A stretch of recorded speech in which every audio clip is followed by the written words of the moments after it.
Hello विद्यार्थी मित्रों केम छो બધા મજામાં વેલ તો આજે આપણે થિયરીમાં છેલ્લું બસ માત્ર જે સમૂહઢારના તત્વો છે એના ઉપયોગો જ બાકી છે બાકી આપણે એમસીક્યુ જોઈએ છે તો જોઈએ સરસ મજાના નિષ્ક્રિય વાયુના ઉપયોગો નિષ્ક્રિય વાયુના ઉપયોગો ओके चलो निष्क्रिय वायुનો ઉપયોગોની સરસ મજાની વાતો આપણે સ્ટાર્ટ કરીએ પહેલા વાત હિલિયમ બધા તત્વોને વન બાય વન જોઈએ આપણે કે ક્યાં ક્યાંનો ઉપયોગ થાય છે તો સૌથી પહેલા હિલિયમનો સૌથી વધારે પ્રમાણમાં ઉપયોગ થાય બરોબર હિલિયમ અજ્વલનશીલ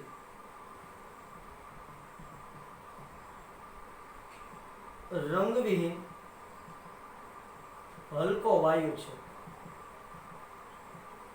કેવો વાયુ છે કે અજ્વલનશીલ રંગવિહીન હલકો વાયુ છે હવે તેનો ઉપયોગ છે ને ખૂબ હલકો હોવાને કારણે હવામાન માપવા માટેના ફુગાઓમાં થાય છે તે હલકો હોવાથી હવામાન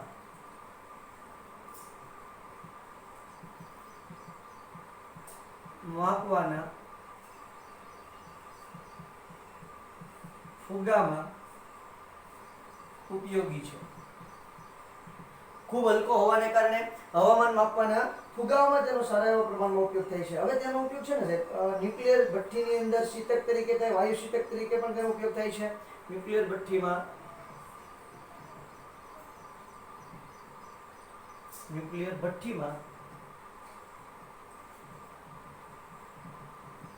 વાયુ શીતક તરીકે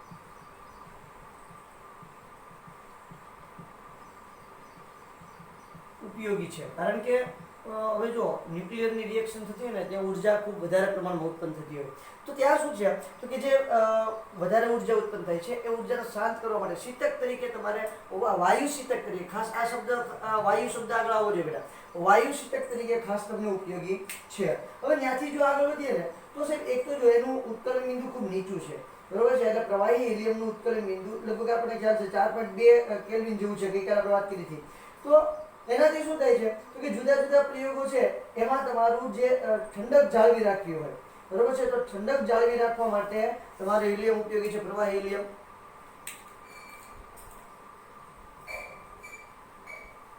હિલિયમ નું ઉત્કલન બિંદુ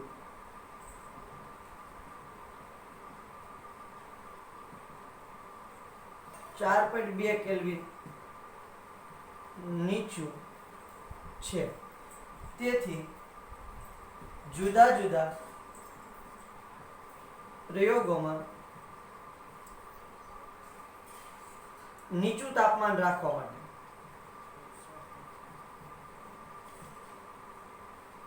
માટે ઉપયોગી છે હવે જો કેવી રીતે ઘટના બને છે કે ભાઈ એક તો પોતાનું ઉત્કલન બિંદુ નીચું છે બરોબર છે અને પ્લસ પાછું કોઈ સાથે પ્રક્રિયા કરતો નથી એટલા માટે શું છે તો કે ભાઈ તમારે સરસ મજાના નીચું તાપમાન રાખવા માટે ઉપયોગી છે હવે તમે લગભગ સાંભળ્યું છે એમઆરઆઈ બરોબર છે એને આપણે મેગ્નેટિક રેઝોનન્સ ઇમેજ કહીએ છીએ ઇમેજિંગ તો એના અલગ અલગ ભાગો બનાવવા માટે હિલિયમ ઉપયોગી છે એમઆરઆઈ મેગ્નેટિક રેઝોનન્સ ઇમેજિંગ ના જુદા જુદા ભાગો બનાવવા માટે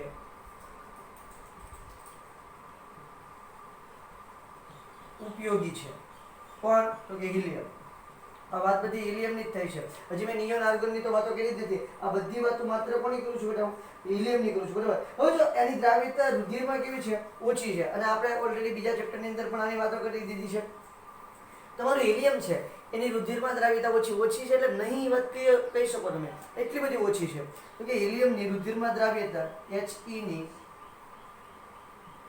રુધિરમાં દ્રાવ્યતા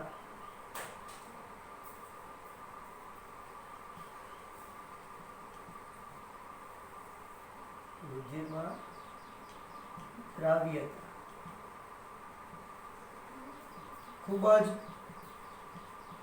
ઓછી છે તેથી ઓક્સિજન સાથે જે આપણે ડાઇવિંગ સમુદ્રની અંદર જે ગોતાખોરો અથવા તો જે તરવૈયાઓ હોય એ સમુદ્રની અંદર જ્યારે ડાઇવિંગ કરતા હોય બરાબર છે તો એ ડાઇવિંગ વખતે તો ઓક્સિજન સાથે હિલિયમ ભરવામાં આવે છે. તમને યાદ હશે ચેપ્ટર નંબર 2 ની અંદર આની આપણે વાતો કરી હતી, બરાબર.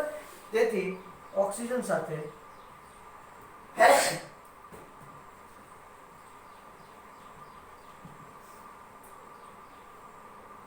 ડાઇવિંગમાં તેનો ઉપયોગ થાય છે. આ બધી વાતો કોની છે બેટા? હિલિયમની છે. કોની વાતો કરી છે મેં? હિલિયમની. આ પ્યોર હિલિયમના બધા ઉપયોગો તમને જોવા મળે છે.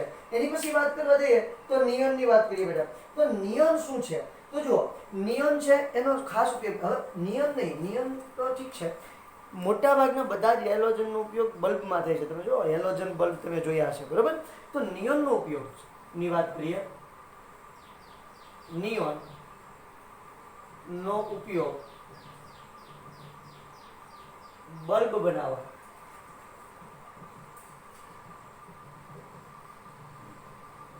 બલ્બ બનાવવા માટે થાય છે. એમાંય જે આ બલ્બ છે, આ બલ્બ ગ્રીન હાઉસમાં સારા એવા પ્રમાણમાં વપરાય છે. કેમ? તો કે ભાઈ ગ્રીન હાઉસમાં જ્યારે વૃક્ષોને જો નિયોનના બલ્બની લાઇટ આપવામાં આવે તો એનાથી શું થશે? તો જે વૃક્ષો છે એનો ઉગાવો સારો આવશે. એટલે ગ્રીન હાઉસ અસરની અંદર ખાસ એનો ઉપયોગ કરતા હોય છે. ગ્રીન હાઉસ અસર તો નહીં, પણ ગ્રીન હાઉસમાં, બરાબર છે, ગ્રીન હાઉસમાં નિયોન બલ્બનો ઉપયોગ થાય છે. હવે ત્યાંથી આગળ વધીએ તો વાત આર્ગોનની આવે છે. કોની વાત આવે છે? આર્ગોનની. સેમ ટુ સેમ આર્ગોનનો ઉપયોગી તે બલ્બમાં થાય છે. આર્ગોનનો ઉપયોગ બલ્બ બનાવવા.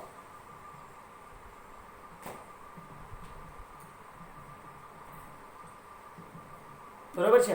બીજું તો કે જો હવે જ્યારે ધાતુ કર્મ વિધિ હોય એમાં આપણે ચાપ ઉત્પન્ન કરવાની હોય. ચાપ મતલબ શું કહે છે? આપણે જેને તણખા ઉત્પન્ન કરીએ, વિદ્યુત ચાપ. તો વિદ્યુત ચાપ વખતે નિષ્ક્રિય વાતાવરણ રાખવાનું હોય છે. આપણે ગોલ્ડના અને પ્લેટિનમના શુદ્ધિકરણની અંદર ચાપ ઉત્પન્ન કરી છે, તમને ખ્યાલ હોય તો, બરોબર છે. તો એ દરમિયાન છે ને નિષ્ક્રિય વાતાવરણ રાખવાનું હોય છે.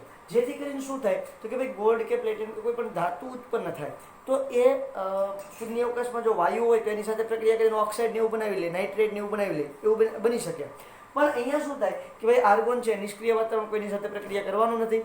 તો તમારા જે ચાપ ઉત્પન્ન કરવાનું કોઈ વાયુ વરાળમાં, તમારી જે ધાતુ છે એનું વરાળમાં રૂપાંતર થાય, અથવા તો કોઈ ધાતુને વરાળમાં રૂપાંતર કરીને શુદ્ધિકરણ કરી શકાતી હોય તો એ સમયે શું છે? તો કે આર્ગોન જે છે એ તમને ઉપયોગી છે. એટલે કે ધાતુ કર્મ વિધિમાં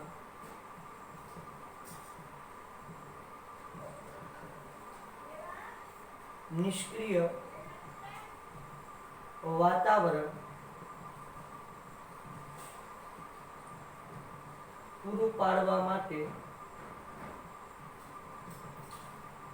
ઉપયોગી છે. ત્યાંથી પછી આવે છે, હવે બાકી કોણ રહ્યું છે? તો કે ભાઈ ક્રિપ્ટોન અને ઝેનોન. તો એનો કોઈ ખાસ એવો ઉપયોગ છે નહીં, પણ બલ્બ બનાવવા માટે ઉપયોગી છે.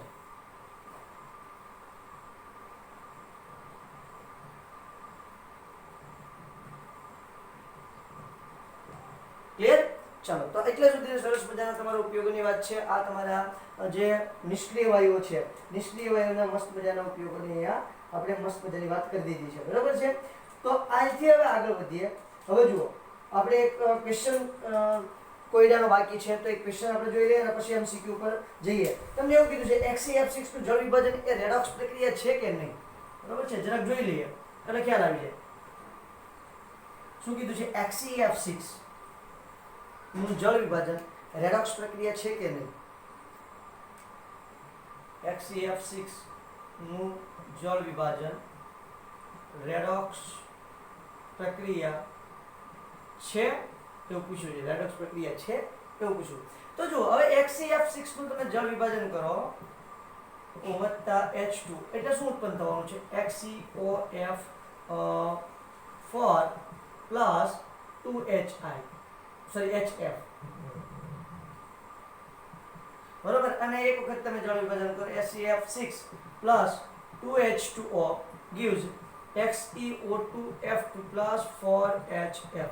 આ એની રિએક્શન છે. હવે રેડોક્સ પ્રક્રિયા છે કે નહીં એવું પૂછ્યું છે। રેડોક્સ પ્રક્રિયા કોને કહેવાય તો કે ઓક્સિડેશન અને રિડક્શન થતું હોય એને રેડોક્સ પ્રક્રિયા કહેવાય। પણ અહીંયા તમે જોશો ને તો કોઈ જાતનો અહીંયા ફ્લોરિનનો ઓક્સિડેશનાંક -1 છે, અહીંયા પણ -1 છે, અહીંયા ઓક્સિજનનો -2 છે, અહીંયા પણ -2 જ છે, બરાબર। અહીંયા હાઇડ્રોજનનો ઓક્સિડેશનાંક +1, અહીંયા +1, અહીંયા -1, અહીંયા ઝેનોન છે એનો ઓક્સિડેશનાંક કેટલો છે તો કે +6 છે, તો અહીંયા +6 જ છે। અહીંયા ઝેનોનનો ઓક્સિડેશનાંક +6, અહીંયા +6 છે, બરાબર છે। અહીંયા -1 ફ્લોરિનનો, અહીંયા +1 હાઇડ્રોજન, ઓક્સિજન -2, અહીંયા ઓક્સિજન -2, ફ્લોરિન -1, બરાબર। Hydrogen +1, fluorine -1। કહેવાનો મતલબ ઝેનોનનો ઓક્સિડેશનાંક બદલાય છે? નથી બદલાતો। ઓક્સિજનનો ઓક્સિડેશનાંક બદલાય છે? નથી બદલાતો। ફ્લોરિનનો ઓક્સિડેશનાંક બદલાય છે? નથી બદલાતો। અહીંયા નથી બદલાતો, પછી તમે અહીંયા જવા દો, ત્યાં પણ નથી બદલાતો। હાઇડ્રોજનનો ઓક્સિડેશનાંક બદલાય છે, એનો પણ નથી બદલાતો। જો કે એ તો એમ તે પ્રેક્ષક હોય, બરાબર છે, એના ઓક્સિડેશનાંકમાં તો ફેરફાર થતો નથી। સેમ ટુ સેમ અહીંયા જો ફ્લોરિનનો ઓક્સિડેશનાંક અહીંયા -1 છે તો અહીંયા -1 છે। ઝેનોનનો ઓક્સિડેશનાંક જુઓ, ઓક્સિજનનો ઓક્સિડેશનાંક જુઓ સાહેબ, બધાનો ઓક્સિડેશનાંક સેમ જ રહેશે, ઓક્સિડેશનાંકમાં કોઈ જાતનો ફેરફાર થતો નથી। એટલા માટે આ રિએક્શન રેડોક્સ પ્રક્રિયા પણ નથી। ક્લિયર? ચલો મસ્ત મજાને જોઈ લ્યો। એટલે હવે આપણે એમસીક્યુ તરફ આગળ જઈએ બેટા। વેલ, તો સરસ મજાના એમસીક્યુ પર જરાક નજર કરીએ। જીના જે આગળના વર્ષોમાં પૂછાયેલા છે એ બધા એમસીક્યુ મેં લખેલા છે, વન બાય વન આપણે એને જોતા જઈએ। તો પહેલો ક્વેશ્ચન છે, આપેલા ઓક્સાઇડમાં એસિડિકતાનો ઉતરતો ક્રમ જણાવો। એટલે ઓક્સો એસિડ છે અને ક્વેશ્ચનમાં ઓક્સાઇડ આપેલો છે, કોઈ વાંધો નહીં। તો જો હવે મેં તમને ત્યારે વાત કરી હતી કે જેનો ઓક્સિડેશન આંક વધારે એની એસિડિકતા વધારે હોય, આ ખાસ યાદ રાખજો બેટા। બીજી એક વસ્તુ તમને કહી દઉં, મેં તમને એક વસ્તુ એમ સમજાવી છે કે ભાઈ સમજો કે તમારો HNO2 છે ને, જસ્ટ એક એક્ઝામ્પલ આપું છું, તો HNO2 ઓક્સિડેશન કરતા અને રિડક્શન કરતા તરીકે વર્તી શકે। ઓક્સિડેશન કરતા અને રિડક્શન કરતા તરીકે વર્તી શકે। કેમ સાહેબ? તો જો અહીંયા તમારો નાઇટ્રોજન છે, મધ્યસ્થ પરમાણુ કોણ છે? નાઇટ્રોજન। નાઇટ્રોજનનો ઓક્સિડેશન આંક અહીંયા કેટલો થાય તો કે +3 થાય। હવે નાઇટ્રોજનની મહત્તમ ઓક્સિડેશન અવસ્થા કેટલી? +5। તો આ +3 માંથી +5 એ બની શકે અને -3 એ બની શકે। નાઇટ્રોજનની ઓક્સિડેશન અવસ્થા કેટલી બની શકે? -3, જે ઓલરેડી આપણે આવડે એક એક્ઝામ્પલ લીધું હતું ત્યારે મેં વાતે કરી હતી। પણ HNO3 હોય તો HNO3 ની ઓક્સિડેશન અવસ્થા +5 છે, +5 છે તો એની મહત્તમ ઓક્સિડેશન અવસ્થા થઈ ગઈ। હવે n થી ઓક્સિડેશન અવસ્થા ક્યારેય વધે નહીં, એટલે કે હવે તમારે +6 નાઇટ્રોજનની ઓક્સિડેશન અવસ્થા કરવી હોય તો પોસિબલ નથી। તો નથી તો એનો મતલબ શું થાય? તો માત્ર એક જ ઘટના થશે, શું? તો કે હવે એના ઓક્સિડેશન આંકમાં વધારો નથી કરી શકાતો, ઘટાડો કરવો હોય તો કરી શકીએ। હવે ઘટાડો કરવો હોય તો એના ઓક્સિડેશન આંકમાં શું કરવું પડે? તો કે ગમે એ આપણે ઘટના ઊભી કરવી પડે। ઘટના કઈ ઊભી કરવી? તો કે આનું તમે માત્ર શું કરી શકો?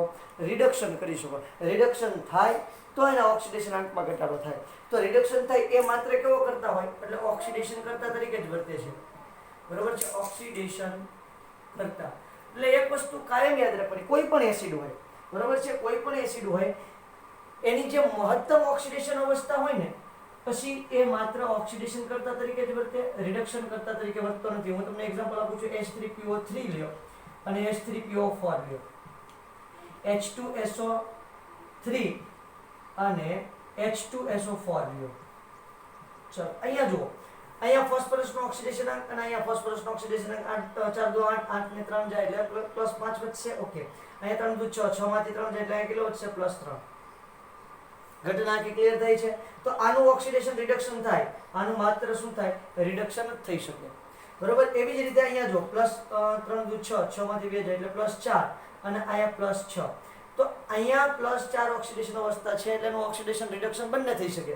જ્યારે અહીંયા માત્ર શું થઈ શકે? રિડક્શન જ થઈ શકે, એટલે માત્ર ઓક્સિડેશન કરતા તરીકે જ વર્તે। એક આ વસ્તુ છે। બીજું તમે જોયું હશે, આ યાદ હશે તમને, તો એસિડિક પ્રબળતા H2SO4 ની એસિડિક પ્રબળતા ખૂબ વધારે છે। મેં તમને અહીંયા પણ એવું કીધું હતું ઓક્સો એસિડ બનાવતી વખતે કે જેમ ઓક્સિડેશન આંક વધારે, જેમ ઓક્સિડેશન આંક વધારે તેમ એસિડની પ્રબળતા વધારે। હવે 4 એસિડ છે અહીંયા આપણી પાસે,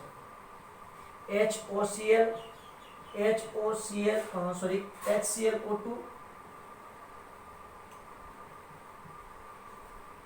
HClO3 અને HClO4 આ 4 એસિડ છે બરાબર. આમાં આપણે ક્લોરીન મધ્યસ્થ પરમાણુ કોણ થશે આપણો ક્લોરીન. ક્લોરીનનો ઓક્સિડેશન આંક અહીંયા આપણે શોધવાનું છે. હાઇડ્રોજન ક્યારે મધ્યસ્થ પરમાણુ હોય નહીં. હાઇડ્રોજન અને ફ્લોરીન ક્યારે મધ્યસ્થ પરમાણુ ના હોય. હાઇડ્રોજન અને ફ્લોરીન ક્યારે મધ્યસ્થ પરમાણુ ના હોય. હવે આ બંને જુઓ તો આ બંનેમાં જેની વિદ્યુત ઋણતા વધારે એની શું થાય તો કે જેની વિદ્યુત ઋણતા વધારે હોય એ મધ્યસ્થ પરમાણુ ક્યારે બની શકે નહીં. વિદ્યુત ઋણતા ઓછી હોય એ જ માત્ર મધ્યસ્થ પરમાણુ બની શકે. તો અહીંયા તમે ઓક્સિડેશન આંક તમે જોવા જાવ ક્લોરીનનો, એટલે અહીંયા ક્લોરીનનો ઓક્સિડેશન આંક +1 આવશે, અહીંયા +3 આવશે, અહીંયા +5 આવશે અને અહીંયા +7 ઓક્સિડેશન આંક તમને જોવા મળશે. +7 ઓક્સિડેશન આંક એટલે સુધી ક્લિયર થાય છે. હવે જો મેં તમને કીધું કે જેનો ઓક્સિડેશન આંક વધારે એની એસિડિકતા વધારે, તો સૌથી વધારે એસિડિક HClO4, HClO3, HClO2 અને HOCl. તો ઓપ્શન ક્યાં છે? ઓપ્શન સી છે. એટલે આપણો જવાબ શું આવશે? ઓપ્શન સી તમને જોવા મળશે. ત્યાંથી આગળ વધીએ બેટા. એની પછીનો ક્વેશ્ચન આ જો G 2014 માં પૂછેલો છે. પછી આ ક્વેશ્ચન પણ G 2014 માં પૂછેલો. આ તો બહુ ઇન્ટરેસ્ટિંગ ક્વેશ્ચન છે. હવે તમે સિમ્પલી જોવા જશો તો આમાં છે ને BSc-PR સિદ્ધાંત એટલે કે ચેપ્ટર નંબર 4 11મા ધોરણના ચેપ્ટર નંબર 4 કેમિકલ બોન્ડિંગનો પણ ઉપયોગ કરેલો છે. હવે શું ઉપયોગ કર્યો છે? એનો દ્વારા આપેલમાંથી કઈ લાક્ષણિકતા જોવા મળતી નથી. એટલે આમાંથી કઈ લાક્ષણિકતા નથી તો આપણે છે ને જરાક જે સિમ્પલ હોય ને એ જોઈ નાખીએ. પહેલા તેઓ ઓક્સિજન સાથે મળીને નાઇટ્રોજનના ડાયોક્સાઇડ બનાવે છે. તો હા એ વાત કરેલી છે બરાબર. અહીંયા જુઓ તમે આ NO છે, +1/2 O2 લ્યો તમે, અથવા તો 2NO અને O2 લ્યો તો શું બને છે? 2NO2 તમને બનેલું જોવા મળે છે. શું જોવા મળે છે? 2NO2. હા કે ના છે? હા ક્લિયર છે. 2NO2 આપણને જોવા મળે છે. પ્લસ કાઢી નાખું છું, પ્લસ તો અહીંયા આવે છે બરાબર. તો પહેલી વાત રેડી છે કે આ તો બને છે. પછી જો તે તટસ્થ ઓક્સાઇડ છે તો કોષ્ટક યાદ કરો. નાઇટ્રોજનના ઓક્સાઇડનું તમે કોષ્ટક યાદ કરશો એટલે તમને યાદ આવશે NO અને N2 બે કેવા ઓક્સાઇડ છે? તટસ્થ ઓક્સાઇડ છે. એટલે ઓકે આ વાત પણ રેડી છે. બે વસ્તુ આપણને ખબર નથી. તે પ્રવાહી અવસ્થામાં અનુચુંબકીય છે, તેનો બંધ ક્રમાંક 2.5 છે. આ બે ઘટના આપણે BSc-PR સિદ્ધાંતનો ઉપયોગ કરીને મેળવવી પડશે બરાબર. ચલો તો પહેલા જુઓ ટોટલ એની અંદર ઇલેક્ટ્રોન કેટલા થાય? નાઇટ્રોજનના 7 અને ઓક્સિજનના 8. ટોટલ કેટલા ઇલેક્ટ્રોન થાય છે? 15 ઇલેક્ટ્રોન થાય. એટલે એની કઈ ઇલેક્ટ્રોન રચના આપણે લખવી પડે? તો હું એની જરાક અણુની ઇલેક્ટ્રોન રચના મસ્ત મજાની લખું છું. ધ્યાન આપજો કઈ રીતે થાય છે. તો sigma 1s2 sigma 2s2 sigma star 1s2 sigma 2s2 sigma star 2s2 કેટલા થયા? 2 4 6 8. પછી શું આવશે? તો જો અહીંયા સિગ્મા 2pz ની શક્તિ વધી જશે એટલે સિગ્મા 2pz2 બરાબર. પછી પાઈ 2px બરાબર પાઈ 2py. આ યાદ છે બેટા? ઓકે 2 4 6 8 10 12 2 14. પછી પાઈ સ્ટાર 2px બરાબર પાઈ સ્ટાર 2py 14 અને 1 15. ટોટલ આપણે 15 ઇલેક્ટ્રોન મૂકવાના છે. એટલે આ રીતે ઘટના બનશે. ક્લિયર થઈ છે? વેલ હવે તમે જોવા જશો તો જુઓ આપણે શું જોવાનું છે? કઈ લાક્ષણિકતા જોવા મળતી નથી જોવાનું છે બરાબર છે. અહીંયા જુઓ કેટલા ઇલેક્ટ્રોન થાય છે? 7 ને 8 એટલે 15 ઇલેક્ટ્રોન થાય છે. એટલે એનો 2 4 6 8 10 12 14 અને 1 15 ઇલેક્ટ્રોન. હવે તમે જુઓ એટલે શું થશે? તો કે ભાઈ તમારું જે પ્રવાહી અવસ્થામાં એટલે કે NO જે છે આ NO કેવી સ્થિતિમાં અત્યારે તમને જોવા મળે છે? એની અંદર અયુગ્મિત ઇલેક્ટ્રોન છે કે નહીં? તો સાહેબ અહીંયા તમને જો એક અનુચુંબકીય એક અયુગ્મિત ઇલેક્ટ્રોન દેખાય છે. હા તો એનો મતલબ અનુચુંબકીય છે. પણ આ વાયુ અવસ્થાની વાત છે. કઈ અવસ્થાની વાત છે બેટા? વાયુ અવસ્થાની વાત છે. આપણે વાત કરવાની છે પ્રવાહી અવસ્થામાં. પ્રવાહી અવસ્થામાં તમારો NO જે છે એ NO ડાયમર સ્વરૂપે તમને જોવા મળશે. કેવા સ્વરૂપે જોવા મળશે? ડાયમર સ્વરૂપે જોવા મળશે. અને મેં તમને ત્યારે પણ કીધું હતું કે પ્રવાહી અવસ્થામાં તે પ્રતિચુંબકીય હોય છે. તો ડાયમર થશે એટલે આ જે બે અણુ ભેગા થઈ જશે, બે NO અણુ ભેગા થશે એટલે આ શું થઈ જશે? તો કે આ જે ઇલેક્ટ્રોન છે એ અયુગ્મિત હવે રહેશે નહીં. ત્યાં શું થઈ જશે? ઇલેક્ટ્રોનનું યુગ્મીકરણ થઈ જશે, ડાયમર બનશે. એટલા માટે ક્લિયર થાય છે આ વાત? જો વાયુ સ્વરૂપે હોત તો અનુચુંબકીય છે, પણ જ્યારે પ્રવાહી સ્વરૂપમાં આવે ડાયમર બને છે ત્યારે કેવું બની જાય છે? પ્રતિચુંબકીય બની જાય છે. એટલે ખાસ યાદ રાખવાનું છે આ વિધાનને કે ભાઈ અહીંયા તમારું શું બને છે? પ્રતિચુંબકીય બને છે. ક્લિયર છે? એટલે આ વાતને ખાસ નોટ કરવાની છે. એટલે આપણો ઓપ્શનનો જવાબ આવશે બંધ ક્રમાંકનો. જોઈ લઈએ જરાક. તો બંધ ક્રમાંક તમે તમારી જાતે જ બનાવી શકો છો, બરોબર છે. બંધ કારકના છેદમાં બંધ પ્રતિકારક. બંધ કારક કેટલી છે? 2 4 6 8 10. 10 બંધ કારક છે, માઇનસ બંધ કારક પ્રતિકારક કેટલી છે? 2 4 ને 1 5, માઇનસ 5 ભાગ્યા 2 એટલે 5 ભાગ્યા 2 એટલે કેટલી વધશે? 2.5. એનો બંધ કોણ કેટલો આવે છે? સોરી, બંધ ક્રમાંક 2.5 તમને જોવા મળે છે. એટલે માત્ર કયું વિધાન છે? ખાસ યાદ રાખજો, વાયુ સ્વરૂપે અનુચુંબકીય છે, પ્રવાહી સ્વરૂપે કેવું છે? પ્રતિચુંબકીય સ્વરૂપે તમને જોવા મળે છે. ક્લિયર? ચલો વેલ, સર સમજણ પડી છે કે બેટા? બહુ ઇમ્પોર્ટન્ટ ક્વેશ્ચન છે, બરોબર. અને 2014 માં બધા બાળકોને હફાવી દીધેલો આ ક્વેશ્ચન. એટલો બધો ખતરનાક ક્વેશ્ચન છે, પણ હવે આઈ હોપ કે તમને સમજણ પડી ગઈ છે. ત્યાર પછી નીચેનામાંથી કોણ વધારે ક્રિયાશીલ છે? નીચેનામાંથી કોણ વધારે ક્રિયાશીલ છે? Cl2, Br2, I2 કે ICl? તો આપણને ખબર છે કે હેલોજન કરતા આંતર હેલોજન વધારે ક્રિયાશીલ હોય છે. એટલે જવાબ શું આવશે આપણો? ડી આવશે. આગળ વધીએ. એ પણ 2015 ની અંદર ક્વેશ્ચન પૂછેલો છે પાછો. G 2015 ની અંદર પૂછેલો ક્વેશ્ચન છે. આપેલામાંથી કોનું ઉત્કલન બિંદુ સૌથી ઊંચું હોય છે? તો જો હિલિયમ, નિયોન, ક્રિપ્ટોન ને ઝેનોન, આમાંથી કોનું ઉત્કલન બિંદુ સૌથી ઊંચું હોય છે એવી તમને વાત પૂછી લીધી છે, બરાબર છે. તો કોનું ઉત્કલન બિંદુ સૌથી ઊંચું હોય છે? તો જોઈ લ્યો, હિલિયમ છે, નિયોન છે, ક્રિપ્ટોન છે અને ઝેનોન છે. કોનું ઉત્કલન બિંદુ સૌથી ઊંચું છે? તો કે ભાઈ અહીંયા તમારું ઝેનોનનું ઉત્કલન બિંદુ સૌથી ઊંચું છે. એની માટે તમારે પુસ્તકની અંદર જે કોષ્ટક આપેલું છે આ કોષ્ટક ઉપર નજર ફેરવવી પડશે, બરાબર છે. તો શું થશે? તો તમે જ્યારે કોષ્ટકની અંદર નજર નાખશો એટલે તમને ખ્યાલ આવશે કે ભાઈ સૌથી વધારે તમારું ઝેનોન છે એનું ઉત્કલન બિંદુ તમને જોવા મળશે, બરોબર છે. ત્યાંથી પછી આગળ જોઈએ તો કે Cl2 ની ઠંડા અને મંદ NaOH સાથે પ્રક્રિયા કરતા કઈ નિપજ મળે છે? હવે જો બે વસ્તુ આપણે કરી હતી. એક તો ગરમ અને સાંદ્ર NaOH સાથે પ્રક્રિયા કરાવી હતી, ઠંડા અને મંદ NaOH સાથે પ્રક્રિયા કરાવી હતી. તો Cl2 + 2NaOH આ ઠંડા અને મંદ સાથે કરાવું છું. બાકી Cl2 + 6NaOH પણ તમે લઈ શકો છો. ક્લિયર થાય છે? આ ગરમ અને સાંદ્ર NaOH હતું. ઓકે, અહીંયા જ્યારે આપણે રિએક્શન કરાવી ત્યારે આપણે શું મળ્યું હતું? NaCl + NaClO. ક્લિયર થાય છે આખી વાત? ઓકે, તમે જોયેલું. પછી અહીંયા શું મળ્યું હતું આપણને? તો જુઓ, NaCl અને અહીંયા બીજું આપણને આ સાથે સાથે મળેલું હતું NaClO3. આવી રિએક્શનો આપણે બે સરસ મજાની જોયેલી હતી. ક્યારે? તો કે ભાઈ જ્યારે ઠંડા અને મંદ, ગરમ અને સાંદ્ર NaOH સાથે પ્રક્રિયા કરાવી હતી ત્યારે. તો અહીંયા આપણે કોની સાથેની પ્રક્રિયાની વાત કરી છે? ઠંડા અને મંદ NaOH સાથેની વાત કરી છે. તો Cl2 ની મંદ NaOH સાથે તમે પ્રક્રિયા કરાવો એટલે NaCl એટલે કે Cl- અને ClO- તમને જોવા મળશે. તો ઓપ્શન ક્યાં છે? Cl- અને ClO-. આપણો ઓપ્શન એ સાચો બનશે. ત્યાંથી આગળ વધુ તો ઝિંકની પ્રક્રિયા મંદ HNO3 સાથે અને સાંદ્ર HNO3 સાથે કરવાની છે.